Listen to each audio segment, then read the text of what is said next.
Yes, Miami beat NC State 73-59. This was a couple weeks ago. So yeah. Miami, while they don't have the best record in the world, they're they can get you too. As I always say, any team can get got, and the ACC shows that basically every single day. Connor says ACC is a gauntlet for sure. Facts. Christopher says, hello, Q. Happy Friday. Sorry I'm late if you've covered it. But Carolina, UConn, I hope it's South Carolina, UConn. I hope it's a tight game. Challenging for South Carolina to face adversity late. Lastly, what's for dinner? So I don't actually know what's for dinner. So y'all know last week on Friday I had pizza, that courtesy of y'all. Illuminati's Pizza. And then on Saturday I cooked shepherd's pie. I literally just finished. I made a bunch of shepherd's pie, so I basically ate it all week. Just finished it for lunch today. So I am not sure what I'm eating for dinner tonight. I am not sure. I got to figure that out. Maybe I'll just get McDonald's or something. I don't know. I've gone through all my cooked food for the week, so yeah. I do have some bacon in there, so maybe I'll do bacon or something. I don't know. I'll figure it out. Let's see.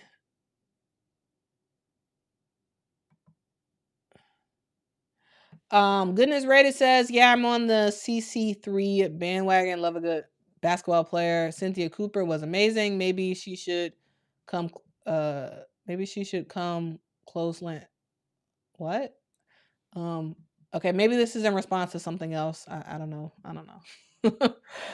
Anyway, Michael says the ACC is the most competitive conference, top to bottom. Pac-12 is stronger at the top, but it has weak bottom half schools. I can kind of dig that a little bit. Kind of. I don't know. Because yeah, the Pac-12 does have some bottom teams, but like I don't know. Michael, let me think about your comment about who's better, the who's more competitive, the ACC or the Pac-12? Because it's like the Pac-12 is very competitive. Yeah, they're top heavy, but also those top heavy teams can get got. So, Connor says people sleep on Virginia Tech because they aren't one of the traditional women's basketball powerhouses. Yeah, I think you're right. about that. B Girl 1214 says, didn't know we had so many haters in the chat. Do we in this live stream chat? I feel like in general, the live stream chat is like is better than like the sort of produced videos chat. But I don't know. I'm also not catching all the comments because you guys are messaging fast and furious. Bree Wayne says, man, I can't wait for UNC versus Duke. Been waiting like forever. Yeah, so UNC versus Duke has like just been historically a really great rivalry. Like I just love it. I just it just sort of takes me back. It's certain teams that just sort of take me back to when I was younger and I was watching women's basketball and I was just like in awe. You had the rivalry between North Carolina and Duke. It was a coaching battle. And regardless of who was on the team, it was fun to watch. And I would say when I was younger, I would always rock for Duke. Like I was a Duke fan. I really was.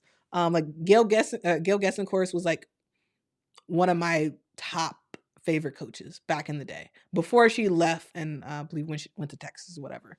But it was like her versus Sylvia Hatchell. Who was gonna win? Who was gonna have the better strategy? And I felt like Duke was always well, not always, but for the most part was the better team and came out on top. But like y'all, North Carolina versus Duke. Those are always the games. Like I remember the Ivory Ladder days for UNC and the Kara Lawson day, or not Kara Lawson. The Lindsey Harding days for Duke. Like that was the time, y'all. That was basketball at its finest right there. Like I loved it. Shout out to LSU Tiger too, with another super chat. Appreciate you.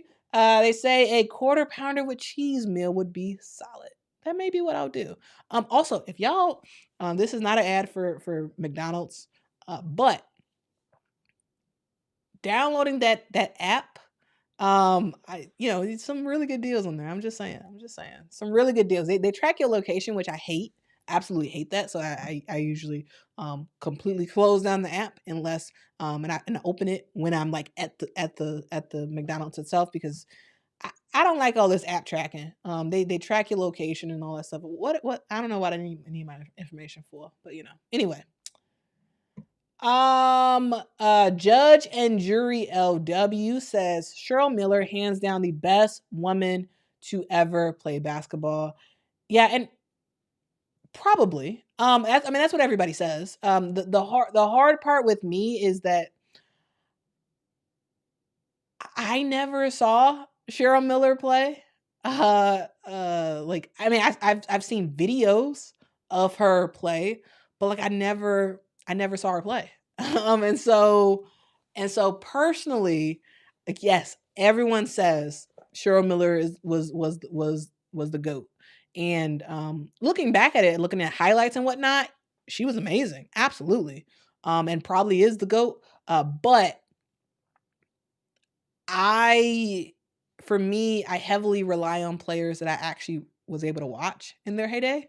And so she probably is the best woman to ever play basketball. But in my opinion, the players that I watched, to me, Lauren Jackson is like right at the like she was, and I watched her at during her heyday, like at her absolute prime, when it was her and Sue Bird just sort of lighting the WNBA on fire. It was, for me, it's Lauren Jackson, it's Candace Parker, it's Tamika Catchings, like to me those are my tops, because I got to watch all of them in their heyday. Like I got like so yeah. Christopher says, shepherd's pie, you rock you. Thane says, I love shepherd's pie. M says we need a cooking video.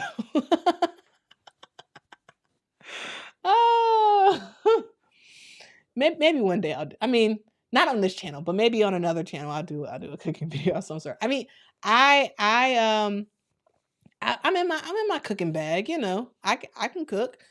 Historically not a cooker, but in an effort to save money, and also in an effort to be more healthy, I have decided to basically most of the meals I eat is cooked, that I cook myself. And what I'd like to do is I like to make big meals and stretch it. I put it in bowls, and I got my meals. It lasts several days, which is great. So yeah, I do like cooking nowadays. I don't like cleaning up after myself, but I do like cooking. Now, if I could just have someone like sort of clean off, like clean up everything for me, that would be amazing. Absolutely amazing. Let's see.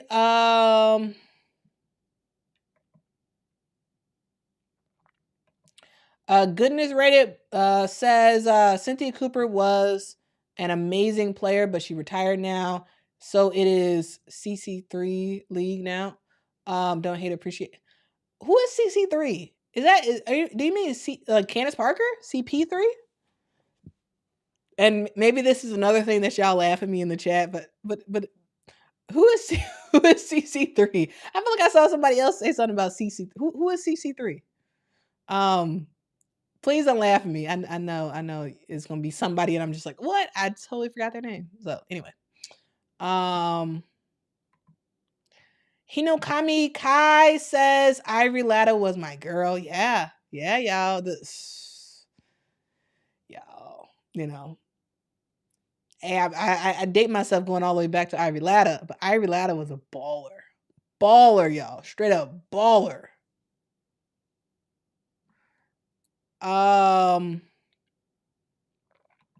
Michelle says my memory of Cheryl Miller is her scoring 100 points a game. I can't remember if it was high school or college. Yeah, she was very, very good. Very, very good. All right. So, Kyra says classic dilemma. On who's the best? Who's the best player? Bree Wayne says, "What's your prediction? Q South Carolina versus UConn." Yes. So that is a great segue. Also real quick, Robert says Maya Moore, if she hadn't retired, no telling. Yeah. If we would have, if Maya Moore would have stayed in the WNBA for a couple more years longer, yes, she would. I think she would eclipse everybody. She would have eclipsed everybody. Yeah. But she retired, and much love to the amazing Maya Moore. Shout out to her. Shout out to her husband. Shout out to their they have a kid, right? I'm not imagining that, right? But yeah, shout out to Maya Moore and her entire family. They yeah. Amazing. All right, so y'all, M says don't talk about this game. I'm scared. All right. So we're gonna get into South Carolina versus UConn. But before we do, I do have to give a shout out to Gino Auriemma for hitting 1,200 wins as a head coach. This is a huge marker for him.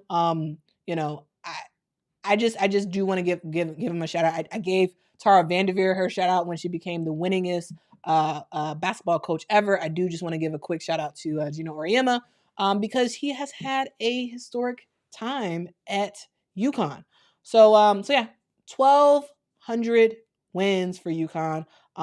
Just being an amazing coach for so many years, it's just kind of amazing. It's just kind of amazing. I do want to talk about Gino's origin stories. So UConn got Gino, but before that, Gino was an assistant coach. He was an assistant coach at Virginia, and UConn took a chance on him. UConn took a chance on this young assistant coach, brought him on over to UConn, and they took a chance. They took a chance on this man, and that chance was rewarded. Over the years, UConn has consistently first they weren't that great. It sort of built the team up, got recruits in, built a culture of winning, and it's just kind of cool, regardless of if you like UConn or not. It's kind of cool to see the legacy that Gino Auriemma has built at UConn. He's a person who, when you think of UConn women's basketball, you think of Gino Auriemma. You think of him. He's a player that I mean, not a player. He's a coach that like is so synonymous with the team. And nowadays, yes, you see it sort of in the top name folks, like in the top name sort of elite of the elite coaching for women's basketball, but y'all, he helped to build a dynasty at this team. And before he went there, he was just an assistant coach. He was an assistant coach for the Virginia Cavaliers. And yeah, UConn took a chance on him. He became the coach, and he started building up this team. Before he went there, UConn had only had one winning season. And look at, decades and decades and decades later, look at what he was able to accomplish. So I did just want to give Gino his flowers, regardless of if you like him or not. Back in the day, I could not stand Gino. I couldn't stand UConn because they were just too good for me, and they got on my nerves because they would beat my favorite players. They'd beat my favorite teams, So regardless of what y'all think about UConn, you just have to acknowledge and honor the amazing legacy that Gino Auriemma had. Like, it's just phenomenal. Absolutely phenomenal. So I did just want to give him a shout out before we get into the head-to-head matchup and talk about who's going to win for UConn and South Carolina. I did just want to give him his flowers. M says, let's go, Papa Luigi. Kyra says, salute to Gino. Honestly says, as a South Carolina fan, I want him to leave with the same amount of wins after the game. It's going to be a battle to the Philly coaches, and North Philly's going to win.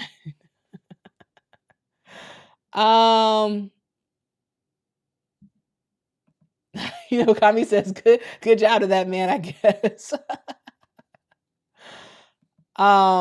Yeah, M says, fun fact, he's the coach to reach 12. She's the fastest coach to reach 1,200 wins, and the only coach to do it at one school. Yeah, UConn is the only head coaching program that Gino had in college.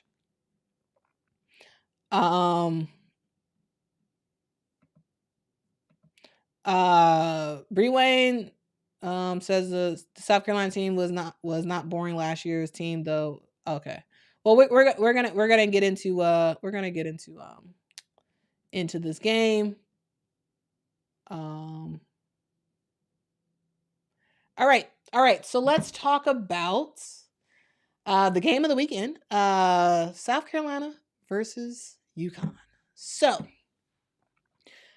this game, if you all want to know what I think is going to happen, I think that South Carolina is going to win. I think that the game will come down to I'm hoping less than 10-point game. What I think is realistic is that South Carolina is going to win by probably 15 or more in this game. But I hope for a very, very close game because, as y'all know, I don't have any dogs in the fight, or is that the expression? Any dogs in the fight? I think that's the expression. Anyway, I don't really care who wins. But as a women's basketball fan who just loves competition and loves like people really getting at it, I really do want this to be a close game, where it's an under 10 game in terms of the final score. But I think that South Carolina has it, and they're going to win by either 15 or more than 15 points in this game. What this game really comes down to is it's going to be a battle of the bigs. So we talked about how talented and how much depth that this South Carolina team has, and they do. But one thing to note is that South Carolina will be missing Camila Cardoso in this game, and so that's going to be a huge loss. She brings a lot of presence down low in terms of blocking shots, on defense, in terms of just sort of altering shots. She also brings a lot in terms of just scoring. She's just there for them to dump her the ball and for her to score, or for her to get an offensive rebound and for her to score. So for her not to be on the team She's currently playing in Brazil, for those who aren't aware. To me, that is going to be a tough thing for South Carolina. Will South Carolina still win? In my opinion, yes. But not having a player like Camila Cardoso means that this team doesn't have as much room for error as they did. And the reason why I say that is because South Carolina is a team that if they get in foul trouble, they're in trouble. Like if their post players get in foul trouble, I am just sort of like, it gets a bit, it can get a little bit suspect here and there. One thing to note is that this game, I believe the game on Sunday is actually a sellout. So that's a cool thing to note. But we'll see Ashlyn Watkins doing her thing. She will be in the starting lineup for Camila Cardoso. But if Ashlyn Watkins gets in foul trouble, it makes it kind of tough, because now your posts, you don't have that as many posts, right? You have Camila Cardoso who's out in Brazil right now. You have Sanaya Ja who's suspended indefinitely from the team. Now you don't have as much in terms of post players who can come in and do some stuff. Yes, Sakima Walker can come in and if there's foul trouble. You have Sanaya Fagan who can come in as well. But it just sort of lessens the room for error for Ashlyn Watkins. She has to stay out of foul trouble. She really does. So we'll see how that goes. But it really, to me, is going to be a battle of the bigs, because we all know that if Ashlyn Watkins is in the game and she's not in foul trouble, you know, she's gonna be jumping out the gym. She's gonna be getting blocks. She's going to be she's going to be getting after the board. She's gonna be scoring.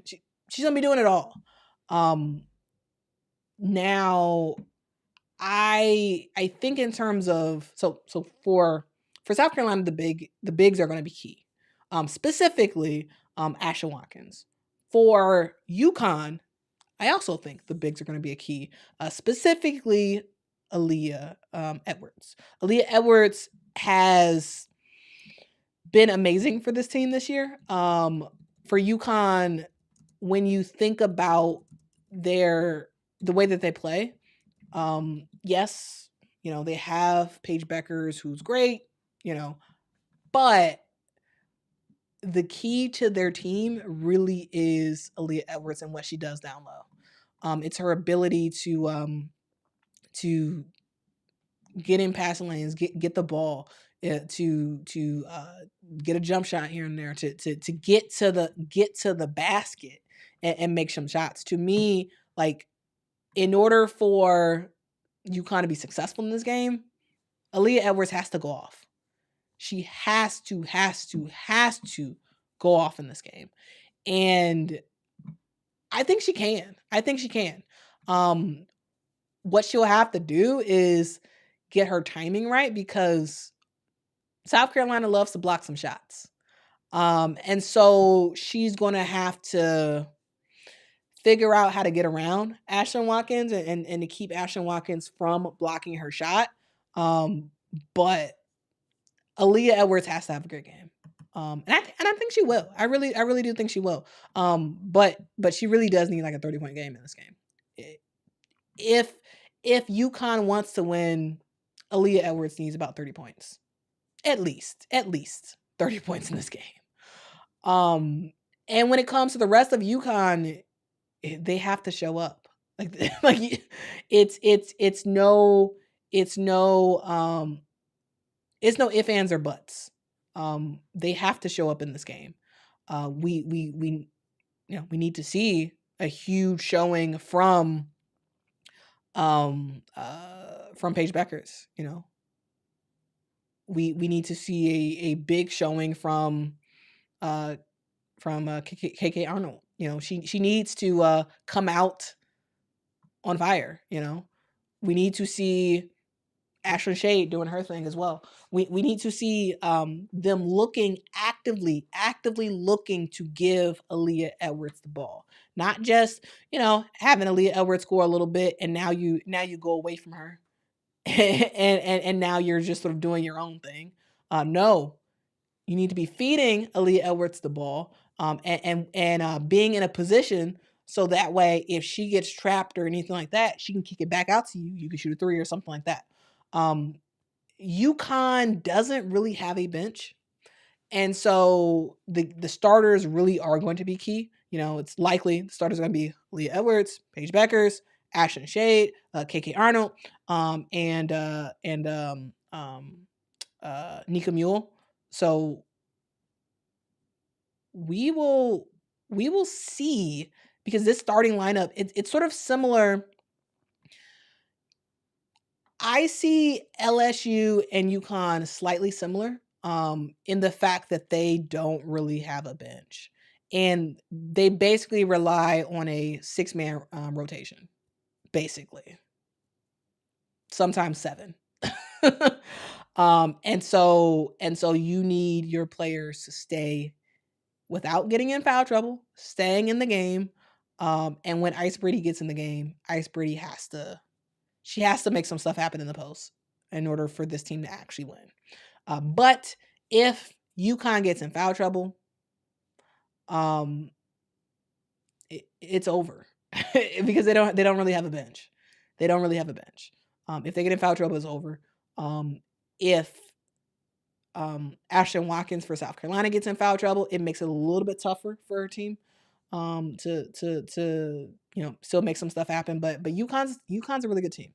UConn has a very good coach. South Carolina is a really good team. South Carolina is an even better team, and has a really good coach. So to me, it's just going to be about ballers balling. Who's going to show up? Who's going to show up on Sunday? Who's going to make some stuff happen? Because, yes, South Carolina is the favorites. But as I always say, any team can get got, and it's about you showing up to ball out of control. That's what it's about. That's who's going to win this game. I think I'm personally am interested to see freshman versus freshman for UConn and South Carolina, because both teams have that in spades. And what are they going to do? Again, South Carolina, in my opinion, will win this game, likely by more than 15 points. I'm hoping that the game is a lot closer because I personally like closer games. I don't care who wins, but I think it's likely that South Carolina will win in this game. Key, staying out of foul trouble, and for both teams, for the post for South Carolina and for UConn, most especially, Aaliyah Edwards needs to have 40 minutes in this game. She needs to play every minute. She needs to play every minute, and she just needs the ball out for this team to have a chance. Paige Beckers going to do her thing. If I'm Don Staley, I am getting after Paige Beckers. I am getting after Paige Beckers. And I'm like, hey, Bree Hall, that's yours. That's yours. You need to lock her down. You need to lock her down. And I think Bree Hall is up for the challenge. I really do. I really do think that that she is up for the challenge. Paige, it depends. She'll probably at least get you, 15, 16 points in this game. Maybe more. I'd be surprised though if she does go off, because I think like South Carolina, in terms of guard defense, they're pretty good. So I don't know. I don't know about that.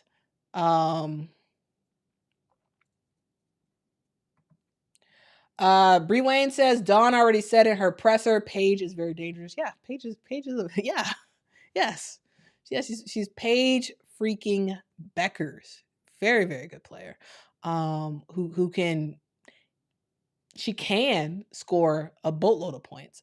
I think that because Paige Beckers is so good, I think that Dawn is going to do whatever she can to get the ball out of Paige Becker's hand. That means having Bree Hall have some lockdown defense on her. That means trapping her. That just means doing whatever you can to frustrate Paige Beckers. And because of what I think that because of the defense that I believe that Dawn Staley is going to draw up against Paige Beckers, I don't believe that Paige goes off. Because they're going to be hyper focused on Paige Beckers. I think way more focused on Paige Beckers than they are on Aaliyah Edwards. So I think that's why Aaliyah Edwards could go off and have a 40-point game in this game. But we'll see. We'll see. We will see. Let's see what y'all got to say about this. Bree Wayne says, I think our X factor will be Chloe Kitts. Yeah, Chloe Kitts is always doing her thing. She always doing her thing. Yeah, it'll be Chloe Kitts and Ashley Watkins. What can they do as a starting duo? We already know how good they both are. But I think it'll be nice to see them go against UConn and see what they can make happen. Hinokami Kai says Bree Hall is going to ball out. Christopher agrees with that sentiment.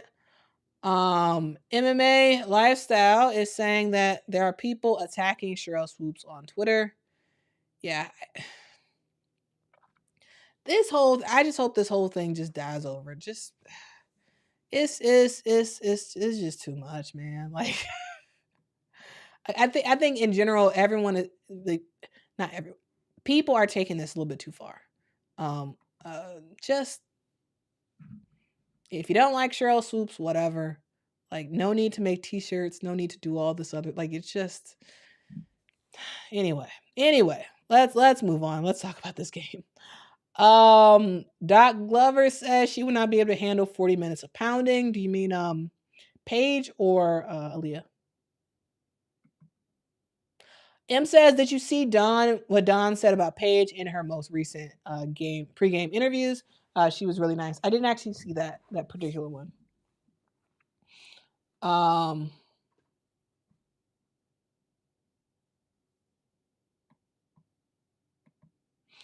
JB says, not sure if this was hit on earlier, but thoughts on LSU's win versus Vanderbilt.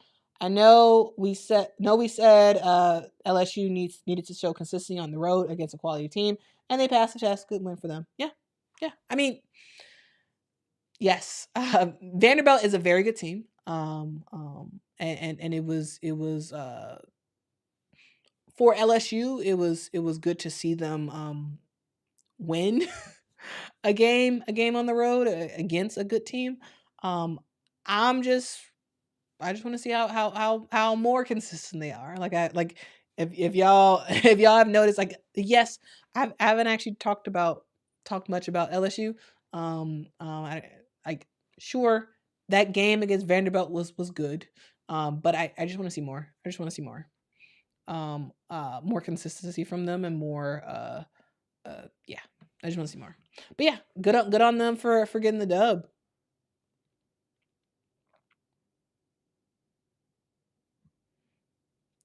Hinokami says Raven got clamps too. Yeah, I mean, she could play some defense. And Lee agrees with that. Goodness Rated says it would be nice for Paige to break out and drop 50. That would be amazing. I don't think it's gonna happen, but yeah, that would be amazing. I mean, I like scoring. so yeah, if someone scores 50 points, whether that's Paige, whether that's Aaliyah, whether that's Malaysia Fulwiley, I don't care. I think that'd be fun. That'd be fun to watch. As a fan of women's basketball, I would love to see it. I would love to see it. Yeah,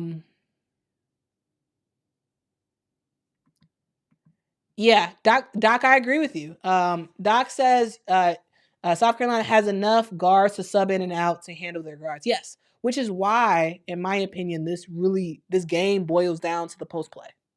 It does. This game boils down to the post play. What is Aaliyah Edwards going to do for UConn, and what is Ashton Watkins and Chloe Kitts going to do for South Carolina?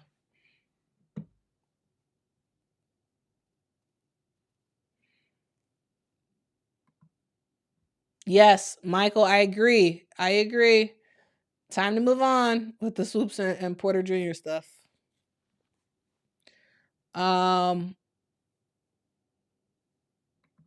Him says Chloe and Paige rock the same hairstyles. I love it.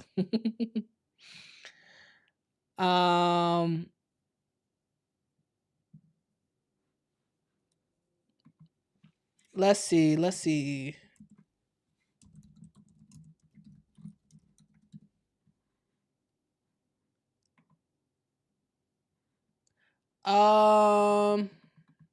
what else y'all got to say.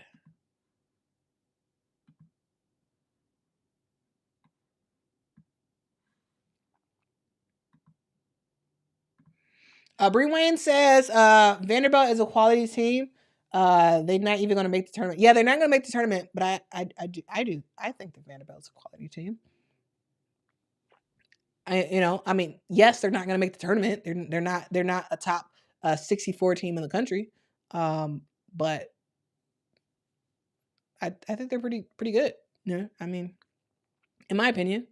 Which is why I don't I'm not taking too much stock in that game against LSU, but it's good to see that. I mean, LSU has lost other games that they shouldn't have lost this year. I do think that Vanderbilt is a better team than Auburn.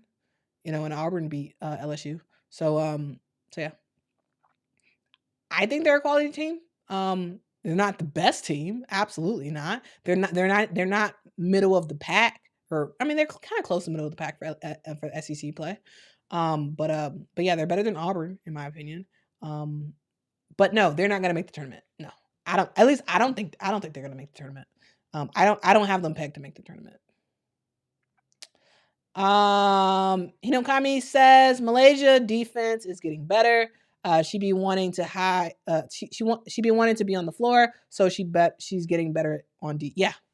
Because if she ain't playing on defense, Coach John Staley taking her out. She taking her out, and it motivates the other players to make some stuff happen. Gamecock Nation says Bree Hall is going to lock Paige up and Watkins is going to slow Edwards down. We'll see. We will see, because if Ashlyn Watkins gets in foul trouble, she ain't locking nobody down. She's not going to slow anybody down if she gets in foul trouble. But I think I would agree with you on the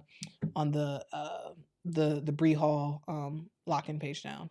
It's gonna be Bree Hall, but then also the subs are gonna come in and tire Paige out as well. I think there's gonna be some traps that'll be targeted towards Paige Beckers, but we'll see what happens.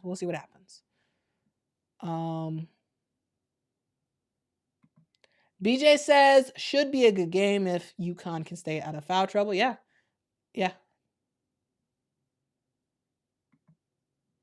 Michael says Paige has been efficient all year, but I'd like to see her break out with a crazy / bonkers performance like some of the other stars across the nation. Yeah, I mean, it'd be fun to see. It would absolutely be fun to see.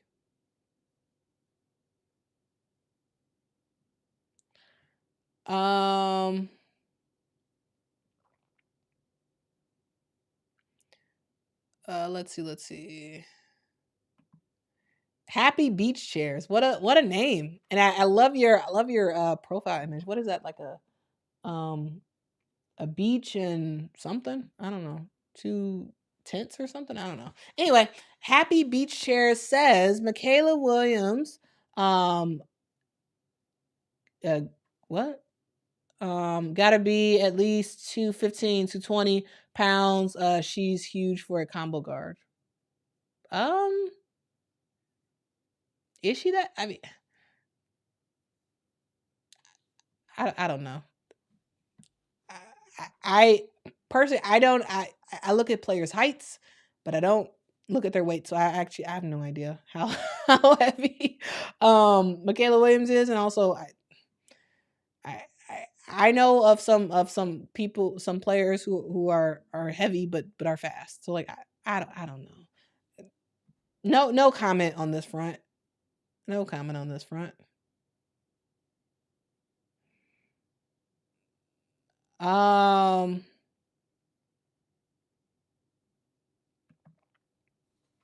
LSU Tiger 2 says Vanderbilt is projected to make the tournament as of now. Really? Oh, okay. All right.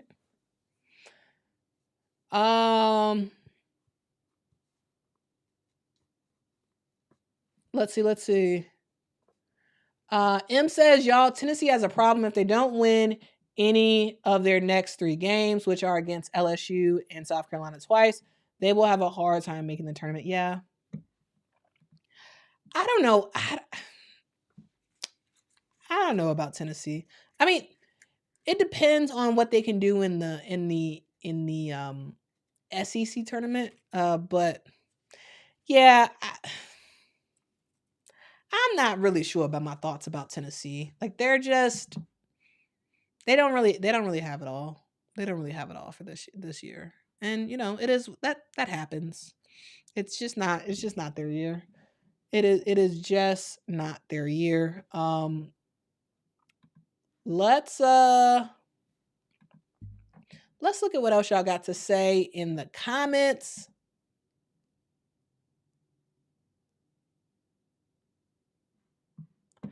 Officer Davis says, "Is it me or is it me or is Pow Pow slowing up or what?" I mean, in terms of scoring, her scoring has slowed up a bit in the last several games. Also in terms of her efficiency, that has also slowed up a bit in the last several games. Right now it's not a big deal because South Carolina is still winning and still dominating. But yeah, she has slowed up a little bit in terms of her scoring and efficiency. Yeah, for sure.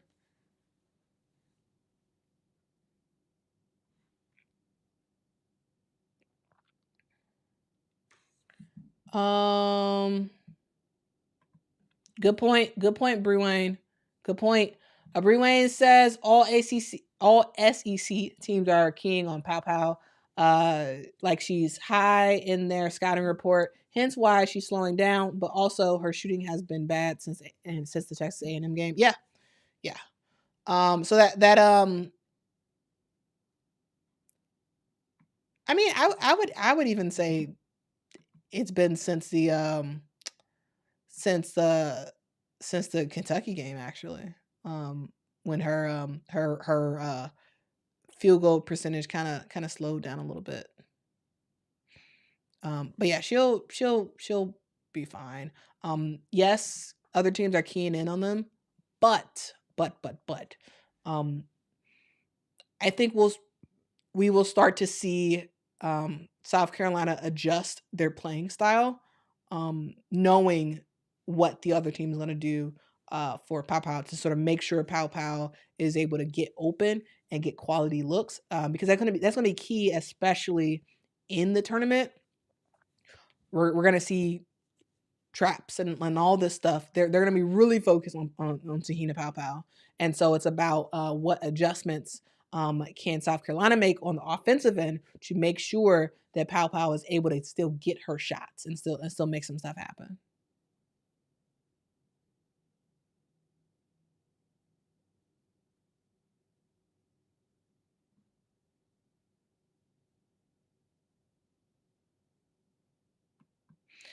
M says, please let's not talk about the bodies of the girls. I agree. Thank you, M. Um, Ronald says, I'm leaving the chat and I'll leave you with this. LSU is coming. In my Deion Sanders voice, we coming. All right, y'all. Ronald said LSU is coming. We'll see. We will see by the end of the end of the season. Cheyenne's Briscoe says, what do you think about Ole Miss women's basketball coach? She seems a bit harsh in her interviews. Coach Yo, I really like Coach Yo. I think she's a coach that tells it like it is, and she doesn't sugarcoat things. She doesn't sugarcoat things for media. She doesn't sugarcoat things for her players. She says whatever she wants to say. You know? So can that be a little bit harsh for some? Yeah, sure. I'm sure it is a bit harsh for some. But I don't see an issue with it personally. I don't see an issue with it. Officer Davis, thank you so much for the super chat. Appreciate you.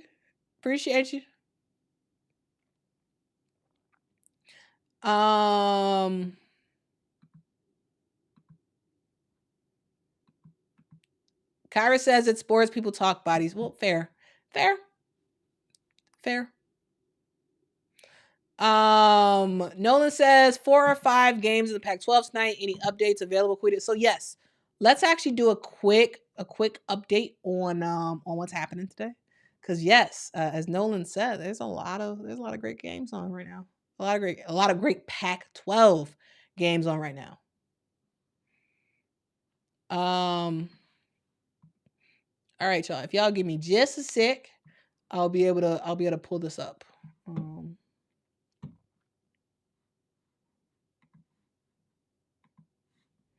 right. In the meantime, what are y'all eating for dinner? Let me know. Let me know what y'all eating for dinner. And also, do y'all cook? Are y'all some cookers, or do y'all eat out or whatever, or do y'all have somebody else cook for y'all? Let me know. Because nowadays it's a little bit expensive. Not cooking.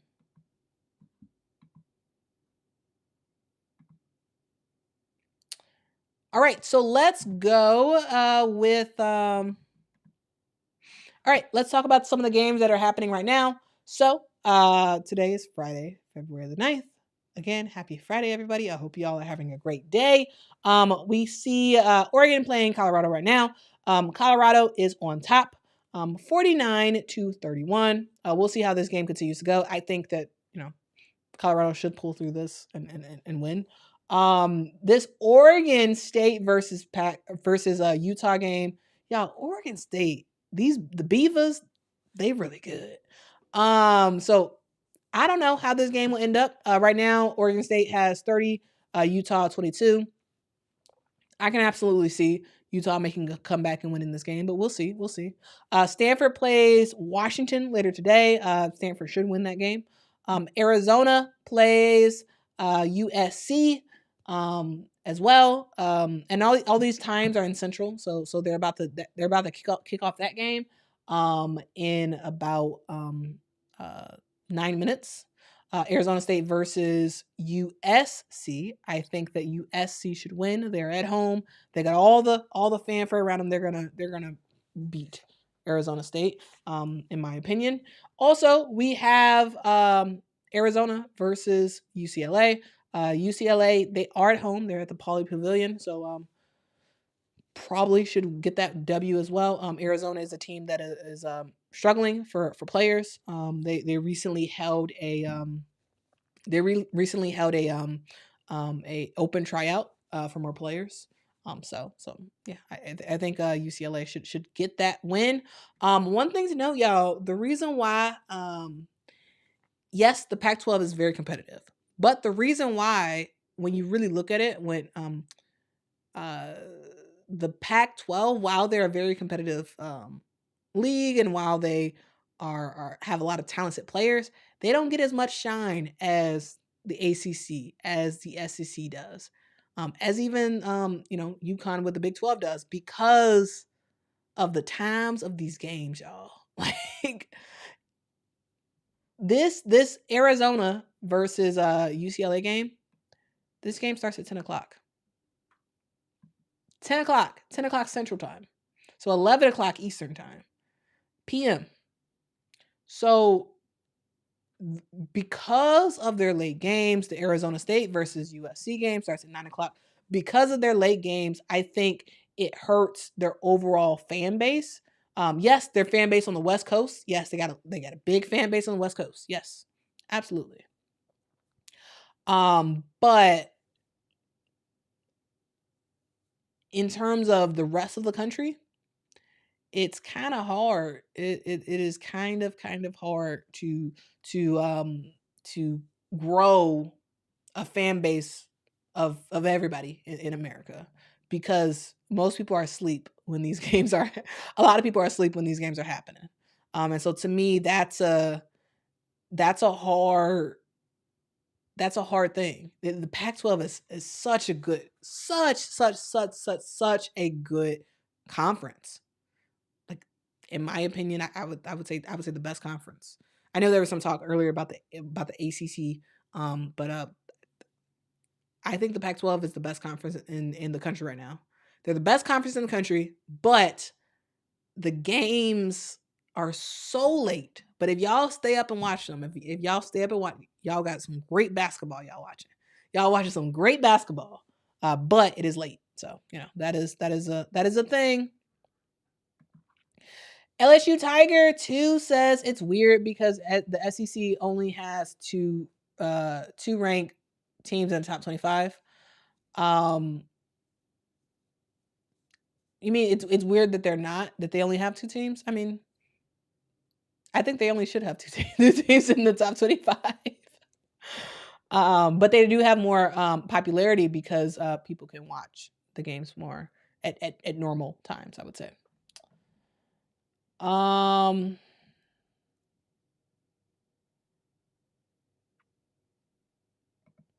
Michaela says, and there's really no way to watch the games live. I mean, you could watch them. You can watch them on the Pac-12 network if you have it. The Dorian Williams show says West Coast bias. For the top 25, or what do you mean? Please clarify, Dorian. Also, do you really have your own show? I need to check that out. That's cool. Dorian says, I live in Pac-12 country, Los Angeles. Officer Davis says, I recruit my friends to leave their TVs on even when they're asleep. We need the ratings. Hey, more power to you, Officer Davis. More power to you.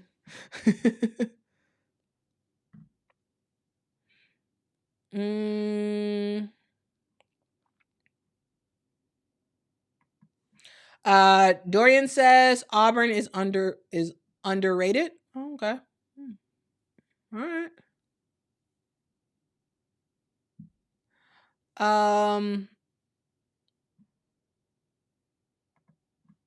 Oh, nice. Officer Davis says, on my phone, watching you on ESPN, watching the game on TV. Nice.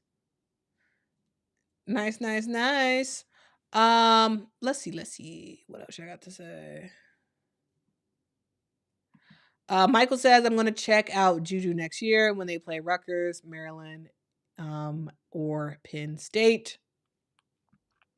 Yeah, I think a lot of people will be watching USC a lot more once they're in the Big Ten. I am worried about the quality of life for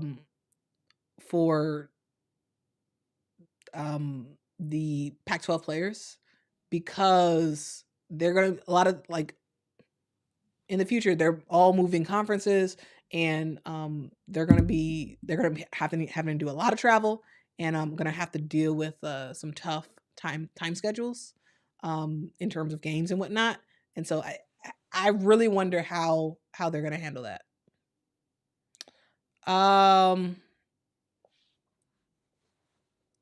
Let's see. All right, y'all.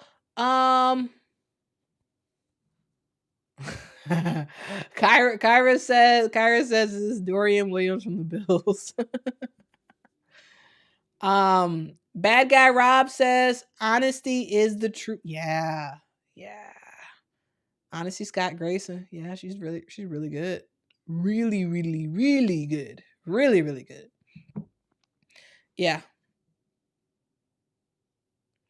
All right, guys. I have a question for you. Did you all hear the amazing news that happened with North Carolina this week? Did you all hear the amazing news that happened? If not, we're gonna go over it, because I like, if you all need some feel good stuff for the day, I do have a feel good story to share with you all. I'm gonna pull it up, but yeah, let me know if you heard the cool news about North Carolina today.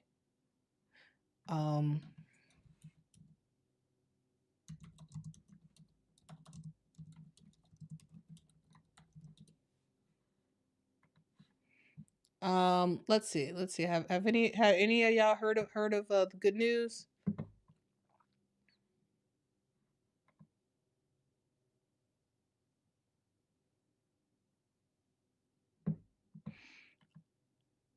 All right. Well, I'm going to talk about it anyway. Michelle says listening. Mocha Latte says the player that got the class. Yes. We're gonna talk about it. Because y'all know I love, you know, I'm a sucker for some positive news. I really am.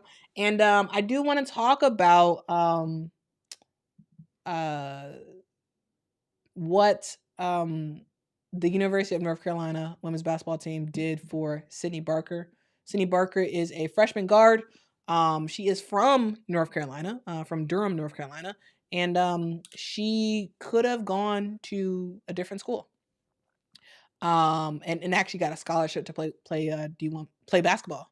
But she decided that she really wanted to go to North Carolina to play basketball, and she got some great news this week, and we're gonna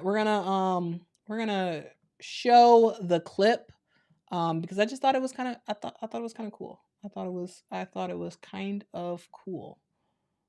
So let me share my screen.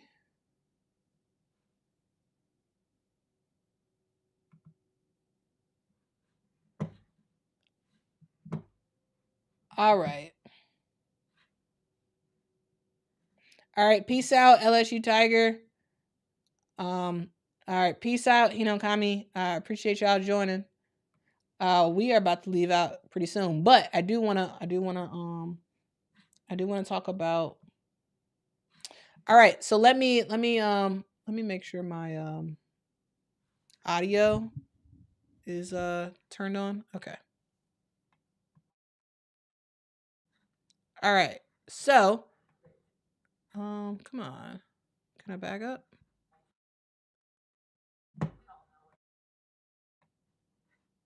Okay.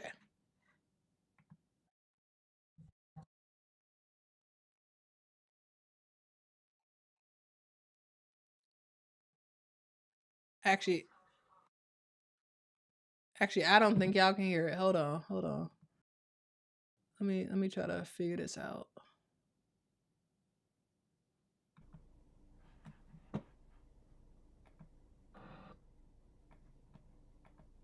Passion. I remember when Sid had all these scholarship offers, she decided to instead come here to follow her passion, which means it made an expensive choice for you, right? Sure. But it was worth it. But it was worth it. And it's so worth it that I want to let you know that no longer is it a walk-on.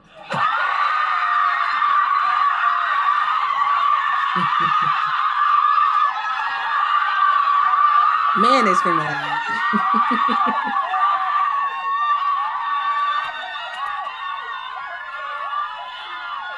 Y'all, Sydney Barker is now a scholarship athlete for North Carolina.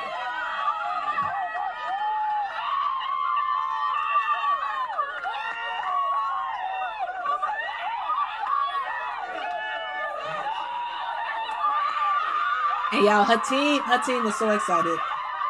So excited.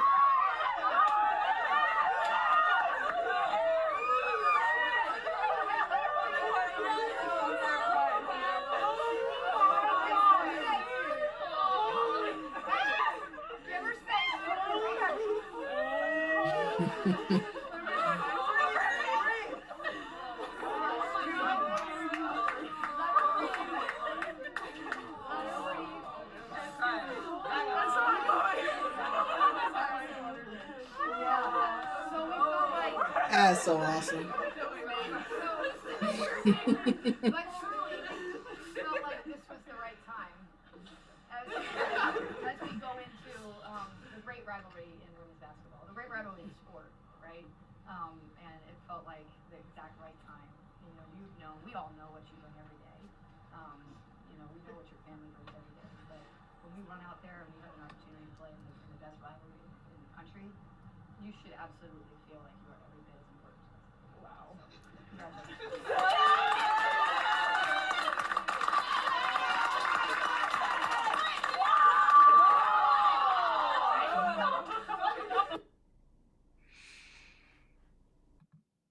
Y'all, that was pretty awesome. that was pretty awesome. That was pretty awesome. So I wanted to share that because I saw it. I saw it. I saw it on social media today, and I was just like, it brought me so much joy. It brought me so much joy because, like, women's basketball is awesome, and there is something special about a D1 player who walks onto a program with no scholarship. They go through all the work and all the hard work that everybody else does, that all the scholarship players do.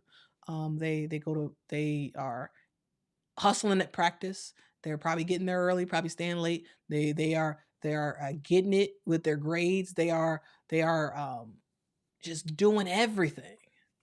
But there's a disconnect between them and everybody else. Everybody else has everything taken care of for them financially because they're on scholarship.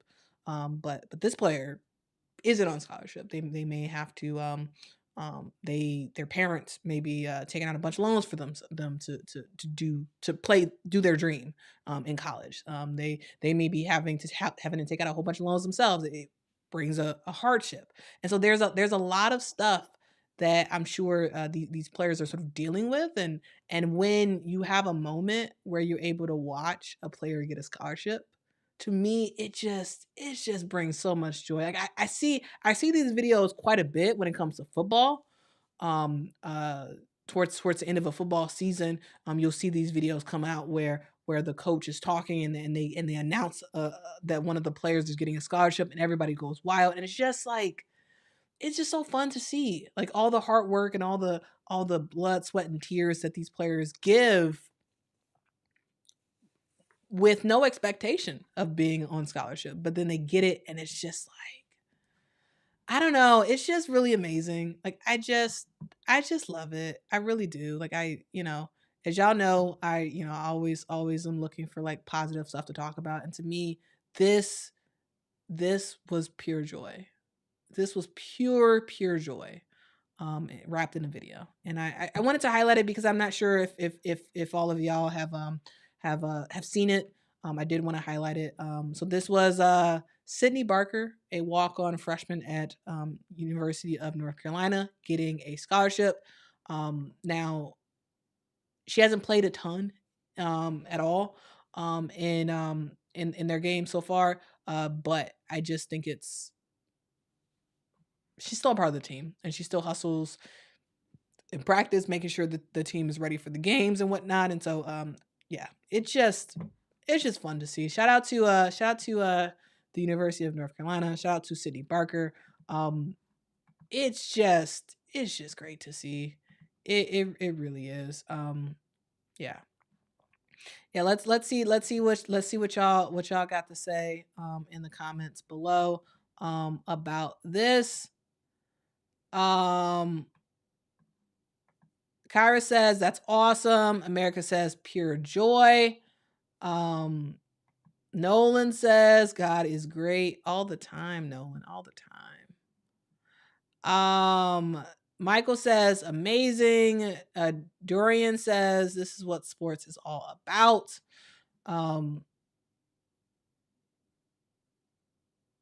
Michaela says the team crying with her. Yeah, and that shows love, man. That shows that they wanted this for her. They really wanted this for her. B Girl 1214 says, wait, what's a walk-on athlete like? She wasn't recruited. So yeah, so she had offers for other programs, but I'm not exactly sure why, but she decided she wanted to go to North Carolina. I'm not sure if it was like if it's because maybe the familial connection, maybe her family went there, or maybe it's because it's right in her backyard. But for whatever reason, she chose to go to North Carolina, even though North Carolina did not offer her a scholarship. So she walked on.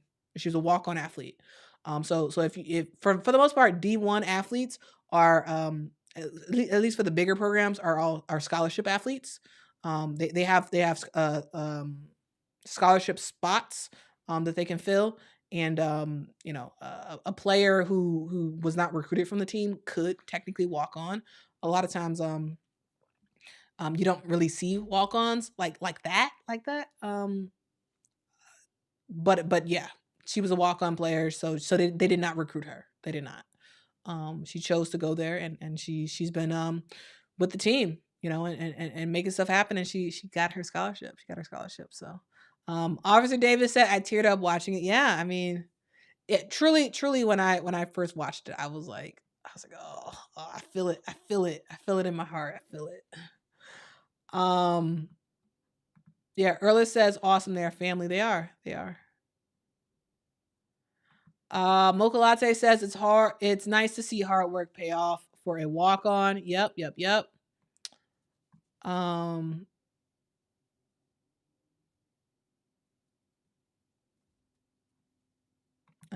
Kyra says, what's wrong with Utah?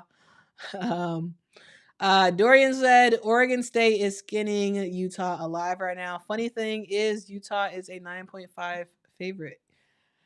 I don't know what's going on with Utah. So I am not watching that game right now, so I am not sure. But I will watch it later, and I will include a recap of this game in Monday's edition of Women's Basketball Weekly. So that is what I will do for sure. But yeah, I don't know. Utah is one of those hot and cold teams. When Alyssa Peely is on fire or is doing well, like they look good.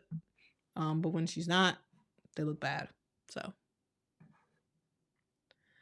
43-28. Yikes. Yeah. Bree Wayne says Beavers own the Utes. I mean, Oregon State's good,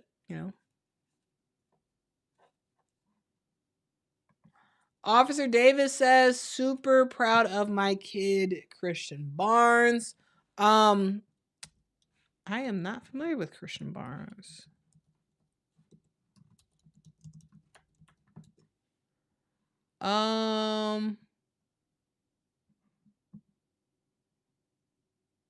Is Christian Barnes a basketball player or something? But yeah, shout out to Christian Barnes. I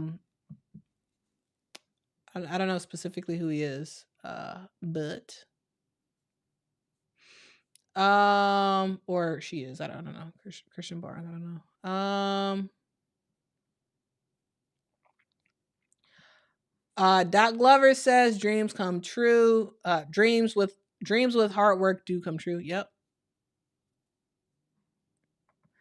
Dorian says Utah live and die by the three. Yeah, so Utah is a team that is very strategic. They're only shooting threes or shooting in the paint. They're not doing mid range shots, and sometimes that can hurt them. That can hurt them. Officer Davis says he isn't famous but just graduated. Well, shout out to him, man. Shout out to Christian Barnes for graduating. Shout out. That's awesome. Without sports after injuries. Yeah.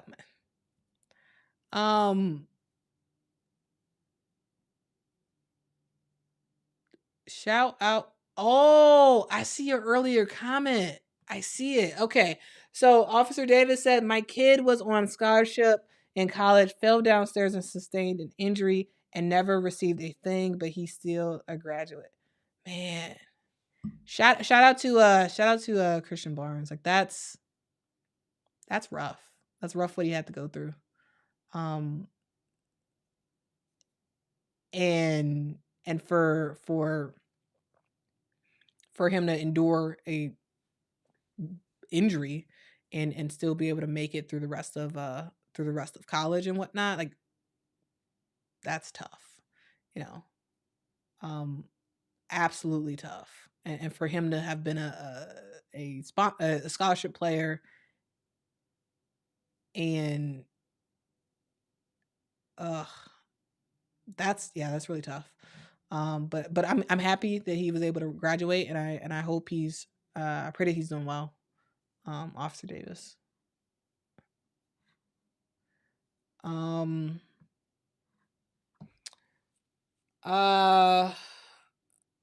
Oregon State just Michael said Oregon State just swept Colorado and Utah at home a couple weeks ago, right? Yeah. Oregon State has been very good. The Beavers are a really good team. I think we I think we have a really good team in our hands. Also, guys, I did want to quickly I know this is late. This is very late. But I did want to quickly talk about the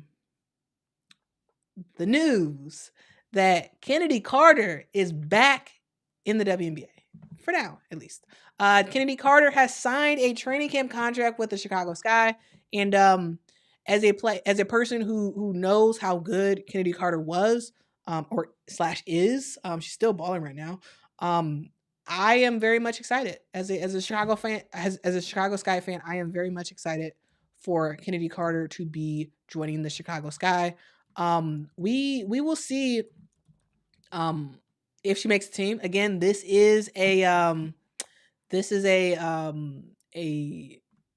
training camp contract. So there we'll see. She'll have to earn her keep in terms of making the team, but it's promising. It is very, very much promising. For those who don't know, Kennedy Carter is was the fourth overall pick in the 2020 draft, WNBA draft. And she's ready to come back to the WNBA. She's only 25 years old. And she's been out of the league for a little bit. As a player in the WNBA, she was balling as a rookie. She had 17. She's averaged 17.4 points a game as a rookie. And she was second in our Rookie of the Year voting that year. When she came back as a second year player in the WNBA. Again, she was with Atlanta. She averaged 14.2 points that season.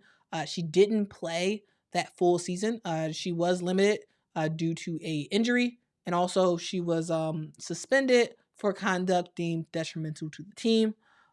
She was then traded to the LA Sparks, where she played for them. And that season for the LA Sparks, she averaged 8.9 points a game. She did have an injury for that time with LA Sparks as well. And she did she was benched for a couple of games as well. So she's kind of had a rough time in the WNBA due to injury and due to you know some sort of issues, conduct detriment to the team for the Atlanta Dream, and her being benched for about 4 games with the LA Sparks. She played overseas for the last several years because she didn't make a WNBA team last season. So she played overseas. She played in the KBSL for Bursa, which is a Turkish team, and she averaged 24 points a game in that league. She right now she's playing over in China, and she's balling in China right now. She's averaging 28.9 points a game in China. And also she's doing her thing on rebounding front as well. She's averaging 8.9 rebounds a game. So yeah. So Teresa Weatherspoon has signed Kennedy Carter. We will see how she does. I hope that she does make the team. Kennedy Carter is a very, very talented player. Very, very much talented. The Chicago Sky has gone through a lot in a couple days. We lost 2 of our starters previously in Courtney Williams and Alana Smith, who decided to sign. They were free agents. They decided to sign with the Minnesota Lynx.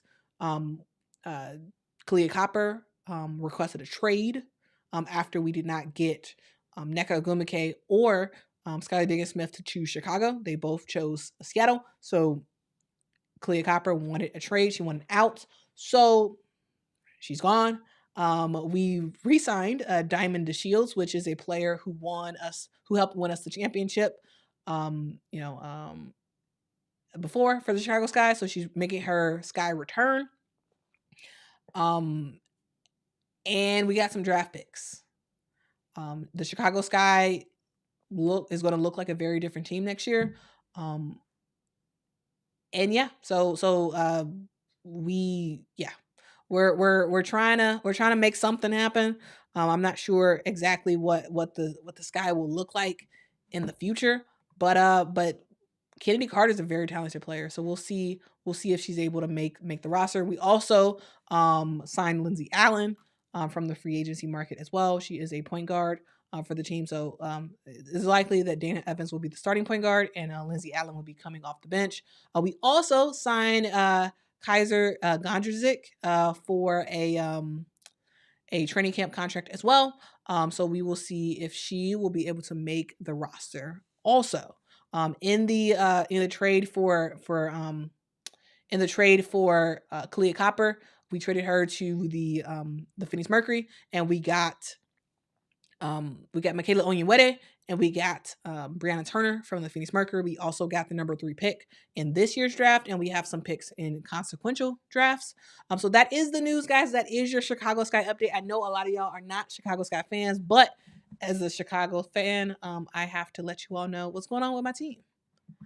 Let's see what y'all got to say about the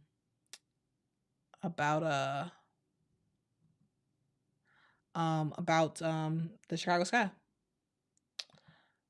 First, Bear Down says, Quita, thank you for having a peaceful women's basketball space where folks can talk about nothing but ball. Well, thanks. I appreciate that. I mean, that's what I try to do. That's what I really, really try to do. I appreciate y'all. Adrian says Teaspoon will be good for her. I agree. Bear Down says we better get Rakia. That's who I want us to get as the number 3 pick. Yeah, I want us to get Rakia Jackson.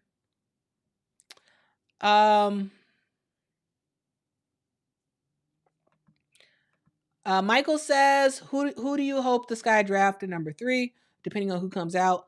I think Rakia Jackson would be a good player. Rakia Jackson, her game to me reminds me of Kalia Copper in quite a few ways. So I would like to for them to draft her. But if a player like Cameron Brink were to drop to 3, then yes, we get Cameron Brink. I don't think Cameron Brink drops to 3. Now, as of right now, I don't think Cameron Brink drops the 3. But yeah, if she drops the 3, yes, we want to get her. Yeah, this rebuild is going to be really rough. It is, but you know, it is what it is. Dorian says off topic again, but please keep your eye on Grace Knox. I saw her at Wanda High, a brisk 90-minute drive during rush hour. She is a female Blake Griffin. Oh, okay. Grace Knox, everybody. Keep your eye on Grace Knox. I will look her up.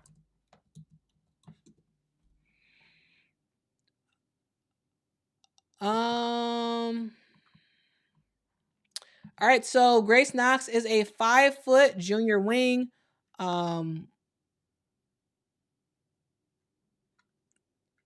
And she is a five-star player. Cool. Yeah, I will look into her.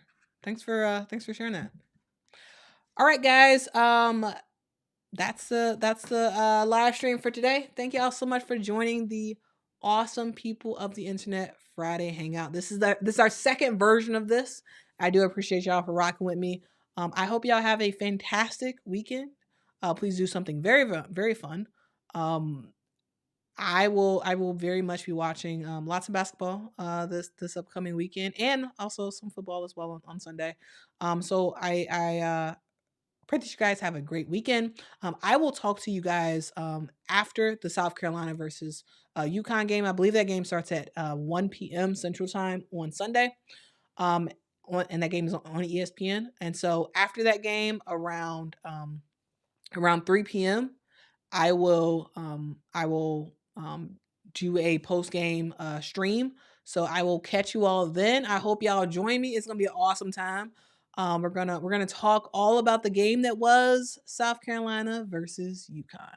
All right, so folks who gave y'all predictions today, keep y'all predictions and keep y'all same energy on who y'all think is gonna win for Sunday, and we're gonna see. We're gonna see who's gonna come out on top. Is it South Carolina? Is it UConn? We will see. Anyway, I appreciate y'all so much. Y'all are really awesome people. Because I call y'all awesome people on the internet for a reason, because y'all truly are amazing. And yeah, I will see y'all on Sunday. I hope y'all have a fantastic day. Don't mess nobody's day. No, don't mess nobody else's day up.